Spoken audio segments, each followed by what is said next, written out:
नमस्कार साथियों, मैं रवि वर्मा आप सभी का एक बार फिर से एपेक्स कैरियर मेकर में स्वागत करता हूँ। आज हम लोग बीएसएससी के द्वारा आयोजित सीजीएल परीक्षा का दूसरा जो पेज था यानी सेकेंड सीजीएल था, उसके मेंस के प्रश्न का डिस्कशन करने जा रहे हैं। तो जैसे जैसे आप ये महसूस कीजिएगा कि सीजीएल फर्स्ट से सेकेंड थोड़ा टफ होगा, फिर थर्ड में जाएंगे तो थोड़ा सा टेस्ट में सवाल जाएगा। अब हमें फोर के लिए तैयारी करनी है, तो पीछे जो पूछे गए प्रश्न हैं वो आपको हिंट्स जरूर देते हैं। ये सभी प्रश्न आपके लिए तैयारी को बहुत मजबूत करेंगे, इसीलिए इन सभी प्रश्नों को ध्यान से देखिए, इससे जुड़े हुए फैक्ट्स को जोड़िए। हो सकता है कि यहीं से सवाल पूछे, यहीं से इंस्पायर्ड सवाल पूछ दे, आपका चयन हो सकता है। देखते हैं पहला सवाल। निम्नलिखित में कौन सी एक समिति ने नागरिकों के मूल कर्तव्य को 1976 ईस्वी में सम्मिलित करने की अनुशंसा की थी? बड़ा अच्छा सवाल है, इस पे डिस्कस किया जाए तो अच्छा खासा समय निकल जाएगा।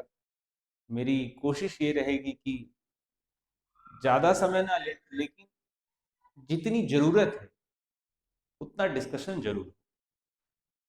आपको मैं बताऊं, यहाँ पे जो बहुत महत्वपूर्ण बात है वो ये मूल कर्तव्य की बात है। और 1976 ईस्वी जो भारत के संविधान का ये 42वां संविधान संशोधन था, जो जिसको मिनी कॉन्स्टिट्यूशन ऑफ इंडिया भी नाम दिया जाता है।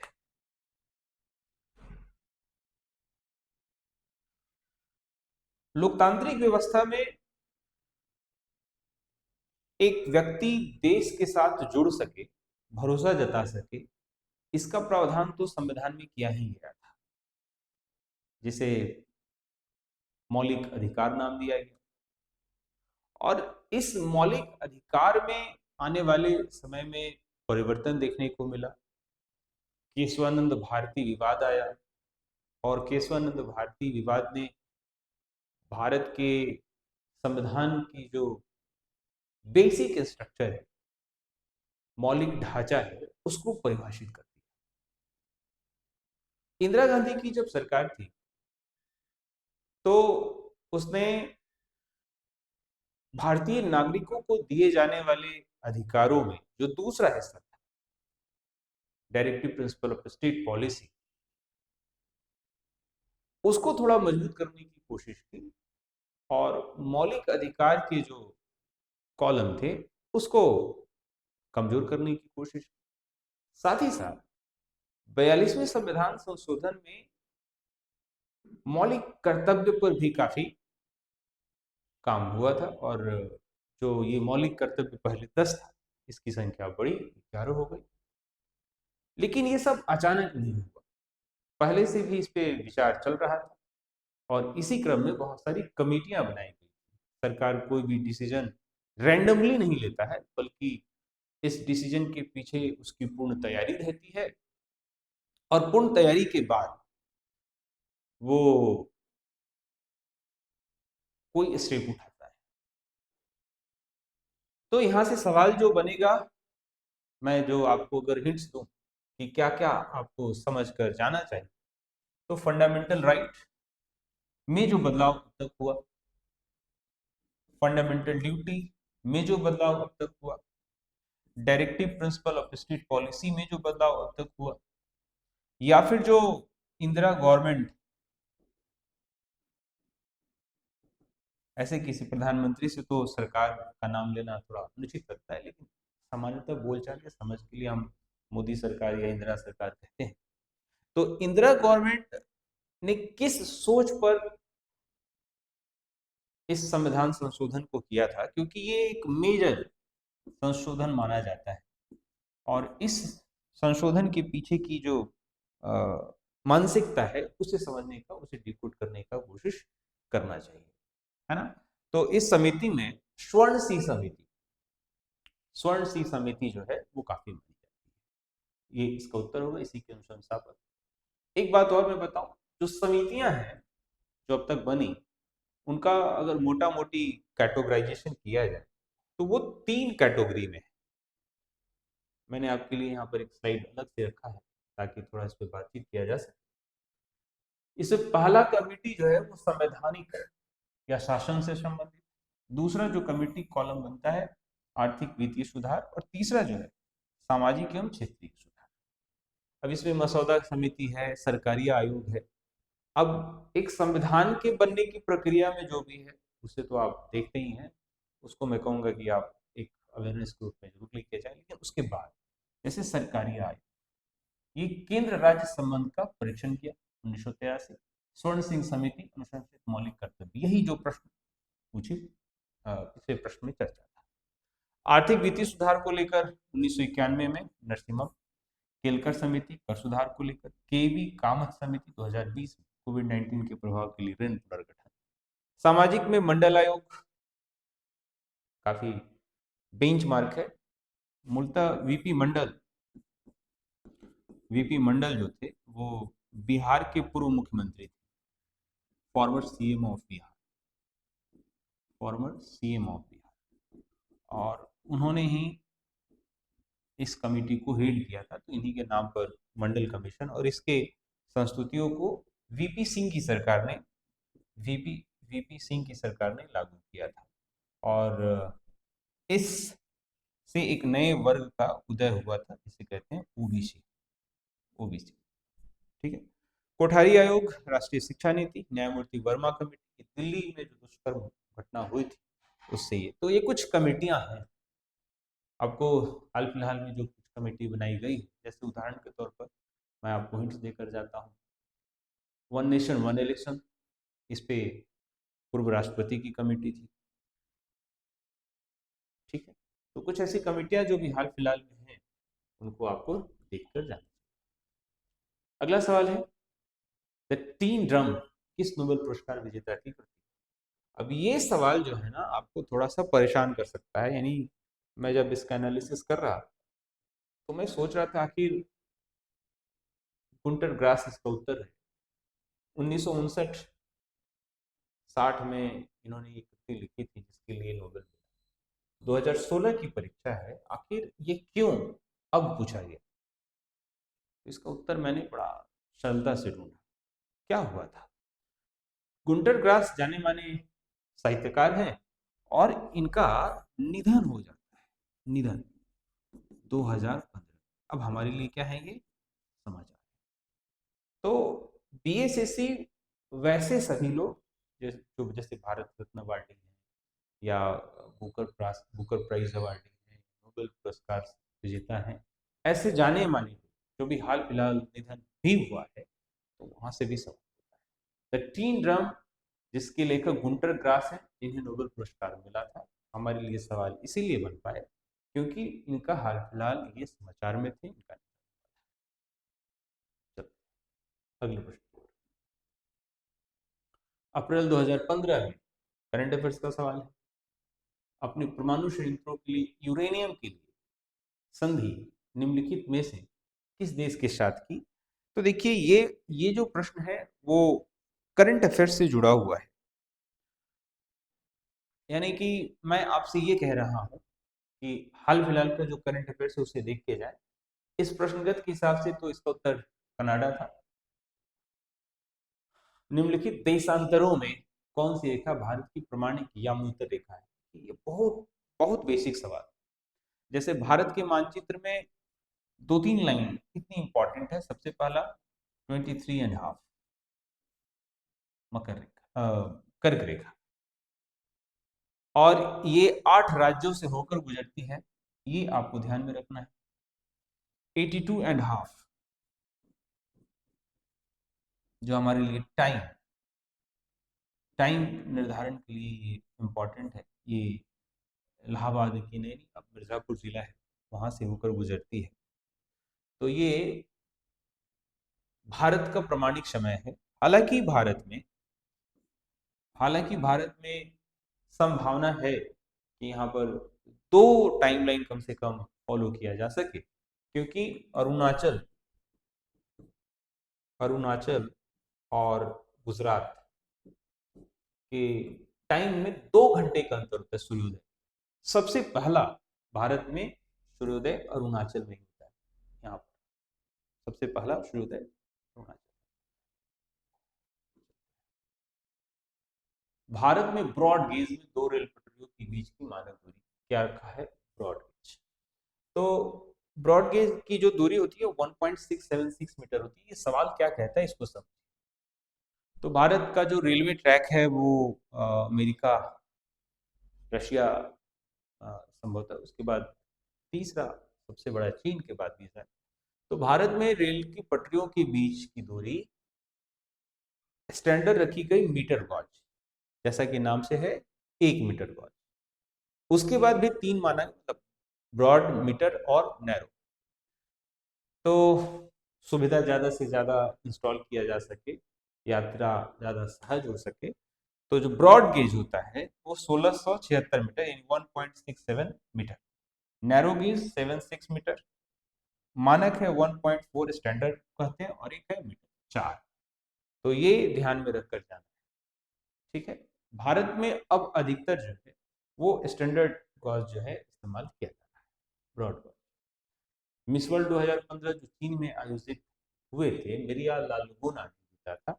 करंट अफेयर्स से सवाल है, स्पेन इसका उत्तर है। लेकिन हमारे लिए जो सीखने वाली बात है कि यहाँ से जो भारत के परिप्रेक्ष्य में भी कुछ आंकड़े हैं जो हमारे लिए प्रश्न हो सकते हैं, उसको जानना। जैसे आपसे सवाल ये पूछ सकता है कि भारत की ओर से सबसे पहला मिस वर्ल्ड तो रीता फारिया, कितनी दफा ये सवाल पूछा गया। इनके साथ तो एक और बात है कि पहली एशियाई महिला 1966। उसके बाद से बहुत लंबा gap, Aishwarya Rai, Aishwarya Rai Bachchan, Diana Hayden, एकता मुखी, प्रियंका चोपड़ा, मानुषी चिल्लर सबसे अंतिम। ये सभी जो हैं, ये 6 महिलाएं जो हैं वो मिस वर्ल्ड का खिताब जीती हैं, ठीक है। उसके बाद मिस यूनिवर्स की प्रतियोगिता होती है और उसमें सुष्मिता सेन का नाम आता है। 1994 में, जिस वर्ष ऐश्वर्या राय जीती थी, उसी वर्ष यह खिताब जीतने वाली ये भी पहली भारतीय, ठीक है। उसके बाद लारा दत्ता और हरनाज सिंह।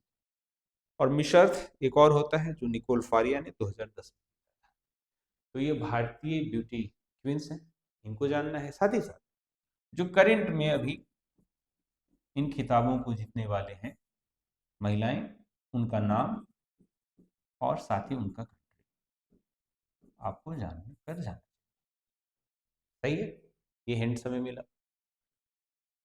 चलते हैं अगले प्रश्न की ओर। कर्नाटक के श्रवण बेलगोला।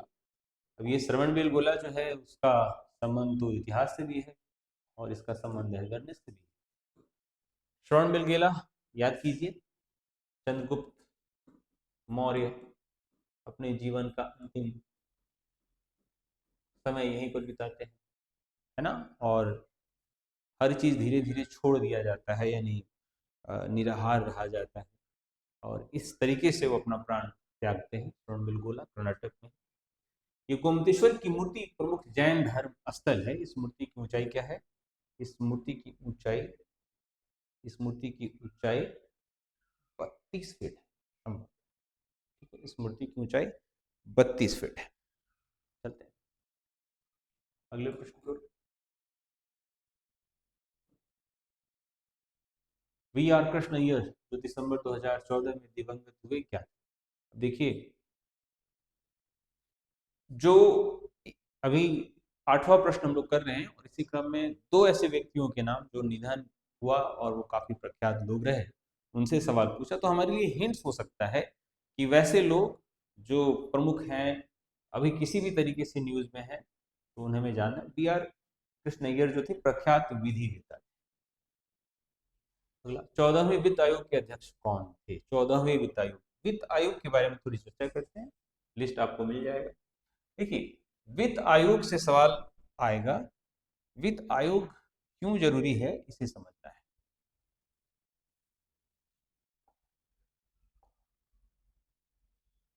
अनुच्छेद 280 राष्ट्रपति हर 5 साल में गठित किया जाता है, 5 का काम केंद्र और राज्य के बीच टैक्सेस का बंटवारा।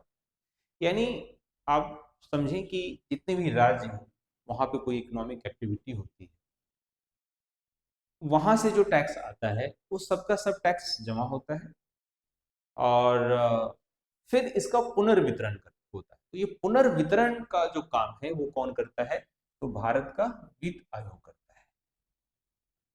ये संविधान के अनुच्छेद 280 में ये एक संवैधानिक निकाय है, स्वतंत्र दर्जा है इसे प्राप्त।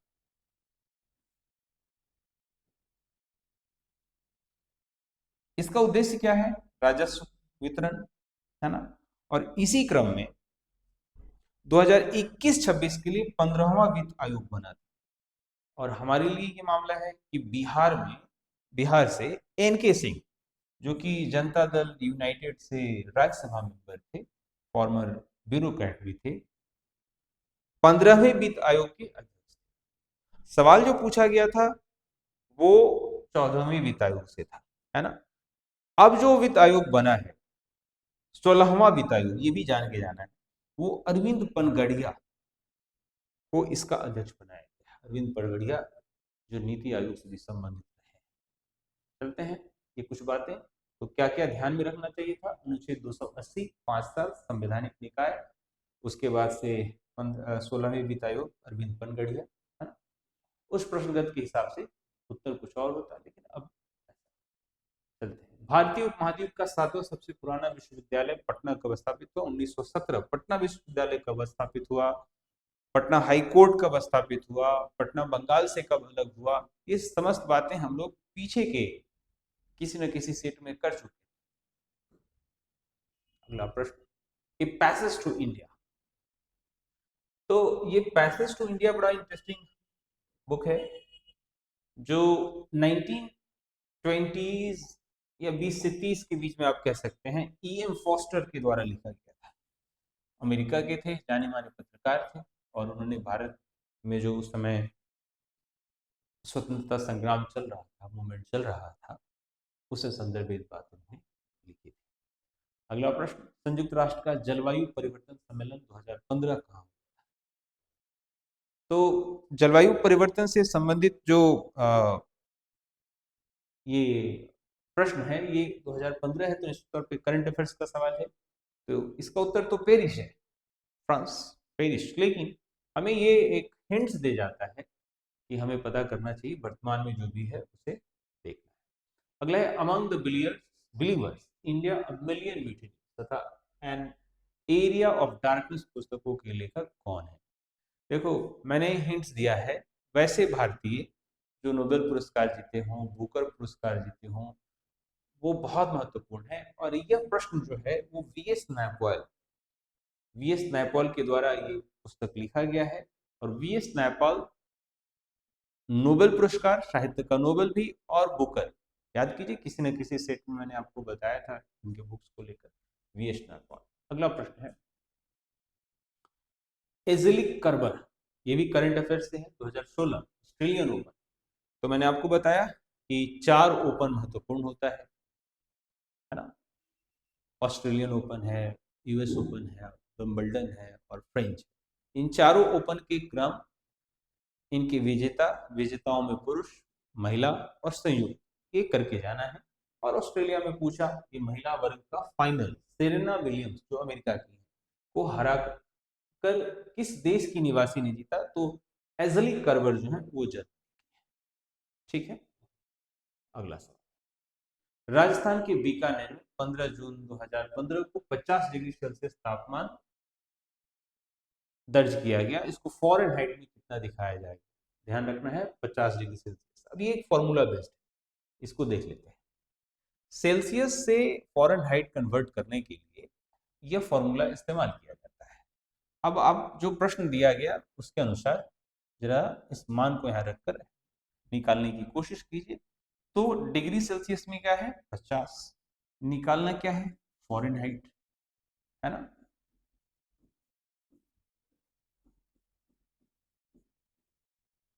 अगले चरण में क्या हो जाएगा?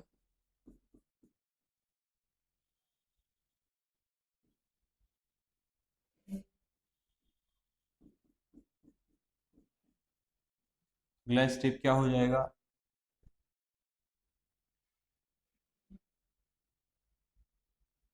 एफ बराबर 5 से 10, 10 गुना 90, 90 प्लस 32, तो हो जाएगा 122 डिग्री सेल्सियस। याद करके जाना है। बीपीएससी ने भी 2-4 बार सवाल ऐसा ले लिया है फॉरेनहाइट से सेल्सियस बदलने का, है ना।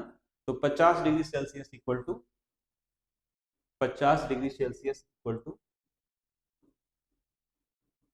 122 डिग्री फॉरेनहाइट। अब इसे आप लोग देख लीजिए, जो विकल्प में होगा आंसर बना लीजिए।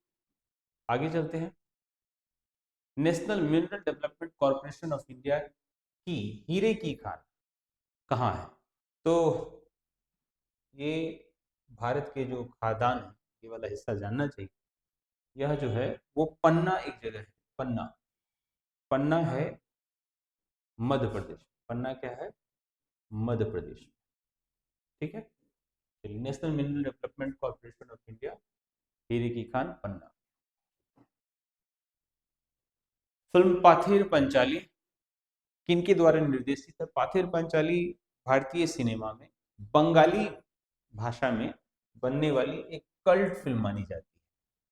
पाथेर पंचाली बंगाली भाषा की फिल्म है और ये बहुत महत्वपूर्ण फिल्म मानी जाती है। सत्यजीत रे के द्वारा लिया गया है। सत्यजीत रे से बहुत सारे सवाल पूछे जाते हैं, तो सत्यजीत रे को थोड़ा सा देख लिया जाए। सत्यजीत रे से क्या क्या सवाल लिया गया?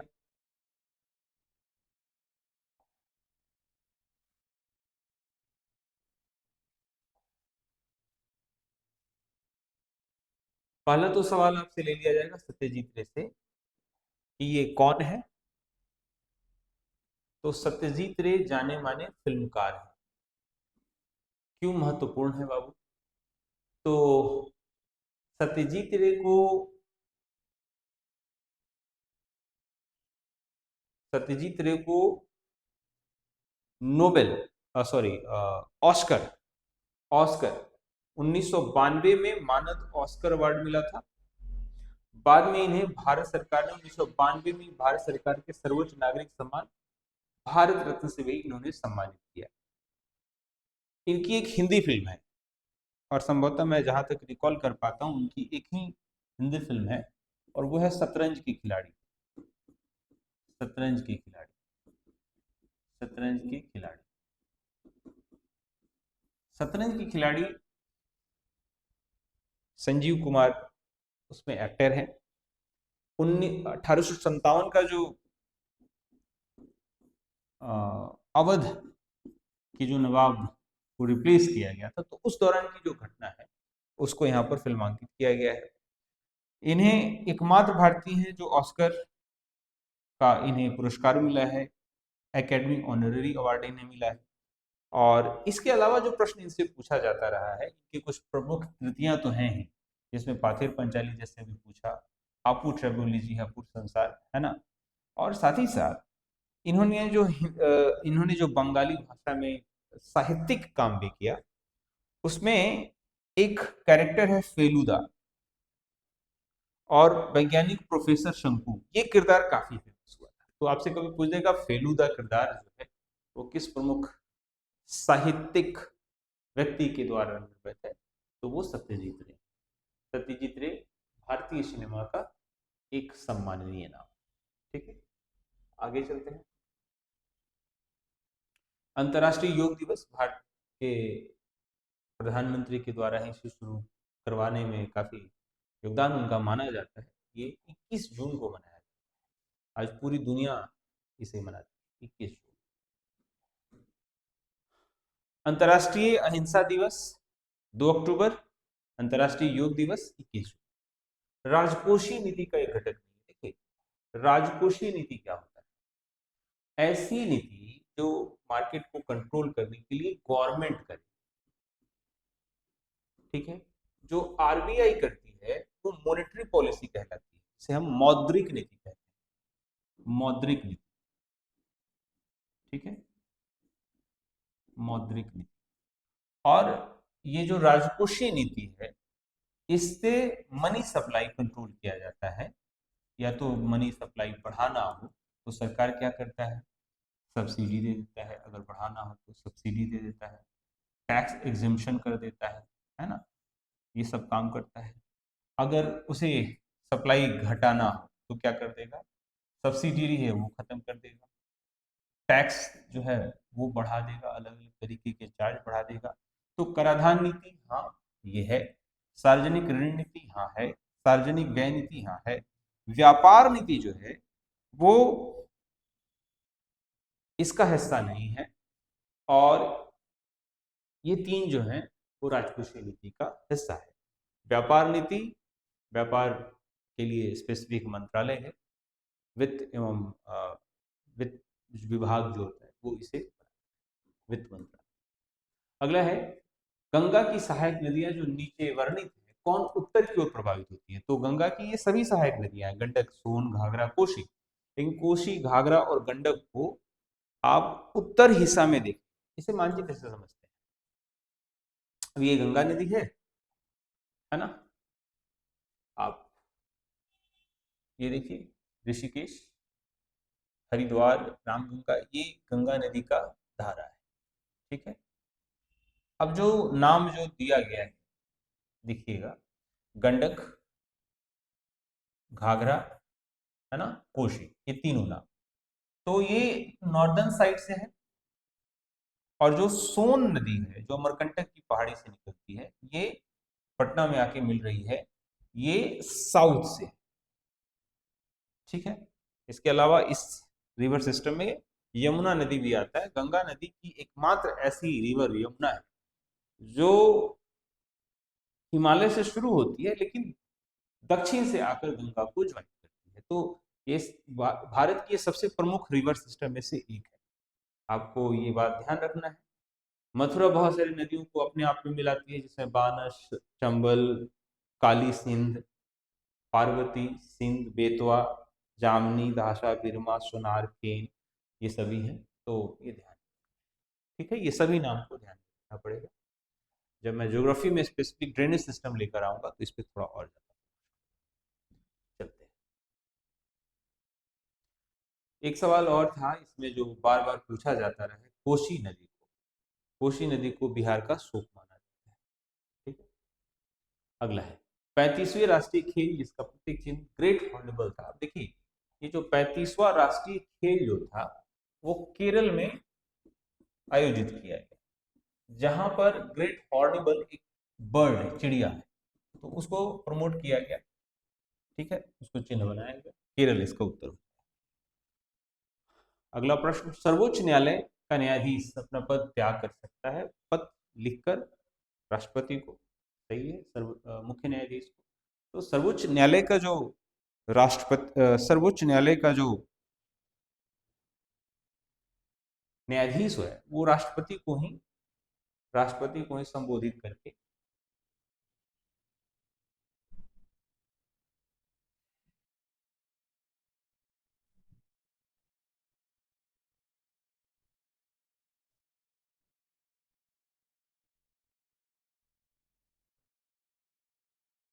सर्वोच्च न्यायालय का जो न्यायाधीश है वो राष्ट्रपति को अपना पद त्याग कर सकता है। अगला प्रश्न, निम्नलिखित में से सूर्योदय सबसे पहले कहाँ होता है। जापान को उगते हुए सूर्य का देश मानते हैं, जापान, यहाँ पर टोक्यो लिखा है, यही उत्तर हो जाएगा। अगला प्रश्न, मशहूर पेंटिंग हंस दमयंती, राजा रवि वर्मा से सवाल पूछा जाता है। राजा रवि वर्मा इस प्रश्न का उत्तर है, और ये किस घराने से थे वो सवाल रहता है। इनको राजा की उपाधि किसने दिया, ये भी सवाल पूछता है। अगला सवाल है, निम्नलिखित पुस्तकों में कौन सी पुस्तक फणीश्वरनाथ रेणु ने लिखी है। तो बिहार से जो बहुत महत्वपूर्ण साहित्यिक व्यक्ति हुए हैं, दिनकर हैं, रेणु हैं, तो रेणु की बहुत सारी जो कविताएं हैं, कहानियां हैं, उनमें मैला आंचल, इसे भारत का पहला आंचलिक उपन्यास भी माना जाता है। ये उत्तर हो गया। अगला, इस सेगमेंट में 25 सवाल थे, और सीजीएल, द्वितीय सीजीएल के मेंस का बाकी सवाल अगले सेगमेंट में हम लोग पूरा करेंगे। धन्यवाद।